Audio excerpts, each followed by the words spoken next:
So with all these examples, with all these small instances that I've shared with you, we just come to know one thing, that this unique relationship of a mother and a child cannot be denied.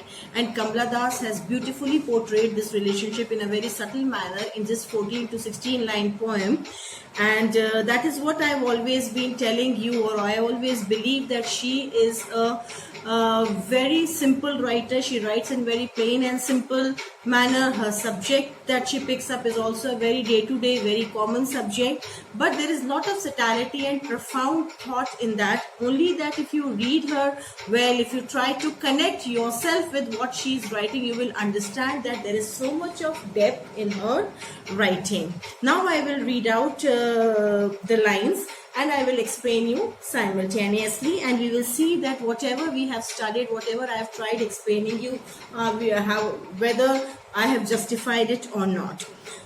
Driving from my parents' home to Kochi last Friday morning, I saw my mother beside me, doze, open mouth, her face ashen like that of a corpse, and realized with pain that she was as old as she looked. What she's trying to say, that now when we are going towards the airport, we are driving down to the airport, and I look at my mother, her face has become ashen. She's looking very pale. The glow, the charm, everything has left her face. Why? Because she's aging. Now here she looked as old as she was, or she looked as old as she is. What is she trying to say? What is Kamala Das trying to say? Kamala Das is trying to say that there are some people who look younger than their age. There are some people who look older than their age. And then there is one more set of people who look their age only. Okay, if they are 66, they look 66. If they are older than 60, if they look older, some look older than 66, maybe 70, 75, and some are 66, but they do not look more than 45 or 50. So what is she trying to say? She's trying to say that we have sometimes our age is reflected on our body.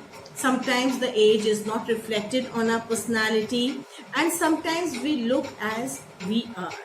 It happens. Don't you see that many a times we have had that Santoor ka ad also, and many in that ad we say, "Aapki त्वचा से तो आपकी उम्र का पता नहीं चलता." That is keeping fit.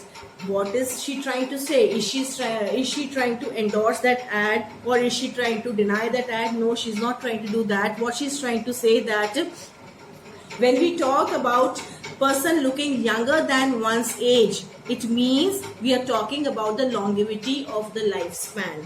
Okay, there's more probability of the longevity of the lifespan. Okay, and if the person is looking, you can say older than one's own age, then we can say that there is a higher chance of the approachability of the inevitable.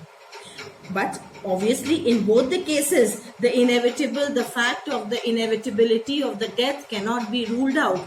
But still, there is we try to console ourselves by these facts only. So she's saying, how do I console myself? What will happen to my mom? Will she be there the next time when I come? Okay, this thought is coming to her. The minute this negative thought came to her, she looked out of the window. Why? She does not want to think that way. Again, that superstition has come, that whatever you think happens. And she wanted to replace that negativity with something very positive, with something which has got a lot of, you can say, energy, life, exuberance. Okay, so what are the next lines talking?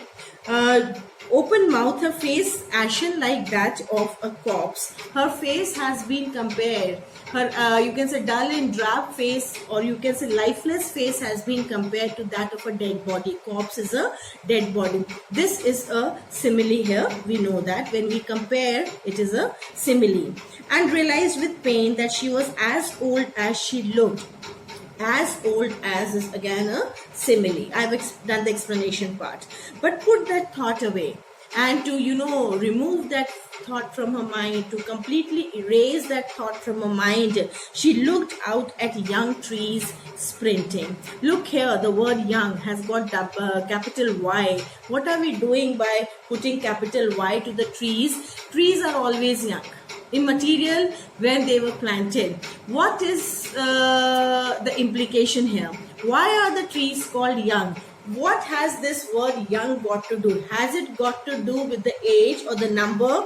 No, young here means full of life, full of strength, full of, you can say, stability, strength you are talking about. So whenever you look at trees at a distance, can you make out the age? This is an old tree, this is a young tree. After 3 years, all trees look the same.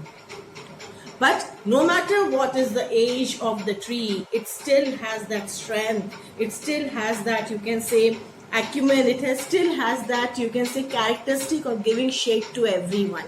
And here the word sprinting has been used. She saw the trees sprinting. Whenever we are driving and we are driving at a speed, we feel that we are stationary but other objects are moving. Okay, we have seen it in the trains also. So here when she looks out, she feels that the trees are sprinting. And the word sprinting has been used. Sprinting is a short distance but a fast race it is. In a sprint, you give away all your energy. For a span of 100 meters, you give all your energy. In seconds, you cross a distance. Okay, that is what is sprinting. Sprinting again symbolizes lot of strength, lot of power, lot of stamina. Okay, again very youthful. Okay, so what did she look at? Where did she derive the energy of being positive and full of life? From the trees which are young and old. Okay, now she looked out at young trees sprinting. Beautiful example coming now. The merry children spilling out of their homes. Children are always merry. Merry here does not mean marry. I'm not saying that. Merry, the MERRY. Merry means happy, cheerful, full of life. Always you can say they are, no, they have got that fountain of energy in them. Children are always happy. It is we who are not happy. We know what is happiness and what is unhappiness. Children don't know. Unless until we tell them, you have failed in this class, you have to cry. Oh, I have to. Do I have to? But if somebody tells him, okay, beta, you have got a red line, you have failed, doesn't matter, go and enjoy, he will enjoy. We tell them not to be happy. Otherwise, they're always happy, forever happy. That is the beauty of being a child. They're never sad. They're always merry. They are full of energy. They are full of, you can say, that exuberance in them. It is we who are unhappy. That is why for the child, we have always, children here, we have always used the word merry. Merry children spilling out of their houses. They are not coming out of their houses. They are falling out of their houses. Why are they falling out of their houses? Why are they stumbling out of their houses? There is so much of energy in them that they do not know how to walk. Their energy stops them from walking. They are always falling here and there, get up and again they fall. Have you seen the school bell ring at around 2 o'clock? The minute the children come out of their classes, oh my God, it is very difficult controlling them. They flood out of their classes. They fall out of their classes. Okay, they were holding their energies for 5 hours. Poor children. For 5 hours, they were holding their energy, and now the minute the bell rings, it is, come on, you're free. They rush out. They don't walk out of their classes. You know, the way they are walking, no teacher can control them. Nobody can control them. It's not that they want to disobey their teachers. No, somehow they have put a leash on their energies for 5 hours, and now they are free. So they do not know how to walk. Basically, children do not know how to walk. We only know how to walk because all our energies have left us. But they are so full of energy that they do not walk. They spill. Okay, so looking at these two objects, she was able to overcome that negativity, and again she forgot that aspect, what if I lose my mother? Okay, she is not supposed to think that. That is what she is trying to tell herself. Okay, now trees sprinting, the merry children spilling out of their homes. But again the same thought came to her. Again and again that thought is haunting her. But after the airport security check, standing a few yards away, I looked again at her wan, pale face. Again she started looking at her mom. You know, that childhood fear. Since childhood she has had this fear, what if I lose my mom? It's not that only she has had that fear. All of us have had it, but we don't want to speak about it. We feel that if we speak about such things, it will sound very sinful. What will our friends think? That, oh, she thinks this about her mom. The more we love someone, we become more insecure. There are more thoughts of losing a person. Invariably, these thoughts, keep coming on their own. If we do not care for someone, if we do not we are not possessive about someone, we don't have the fear of losing that person. Thought does not come to us. Okay, so she loves her mom so much. Since childhood, she has been so connected to her mom, as I told you, every child is. So this thought is always coming to her, what if I lose my mother? And this is such a secret thought. It has come to everyone. But the minute that this thought comes to us, we don't allow these thoughts to come to us, that, okay, what kind of a child I am? I'm thinking this for my mom? No. There's a difference between thinking and wishing. You're not wishing this for your mom. Thought is coming. Uncontrolled thoughts are coming to you. So this is what I'm trying to say. This, uncontrolled childhood fear. Her fear of losing the mother is making her think this way again and again. How will I survive if something happens to my mom? And she was able to forget that thought. But now, after the security check and they were waiting for the flight to be announced, okay, she again happens to look at her mother. This time again, she's comparing her mother to that winter moon. Winter moon is also very pale, very white, very lifeless, because the rays of the sun are not there on the moon during the winter, and the moon is a little away from the sun. Okay, so I looked again at a wan pale late as a winter moon and felt that familiar act. That same pain came to her again, my childhood fear. Now what to do? She only said, and all I said was, see you soon, Amma. What is so special about this statement, see you soon, Amma?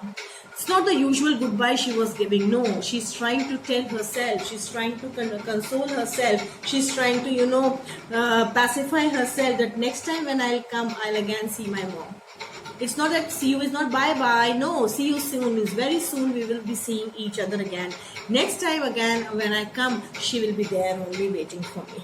This was a kind of a silent message she was giving to her own self, that nothing will happen to my mom, she will be there.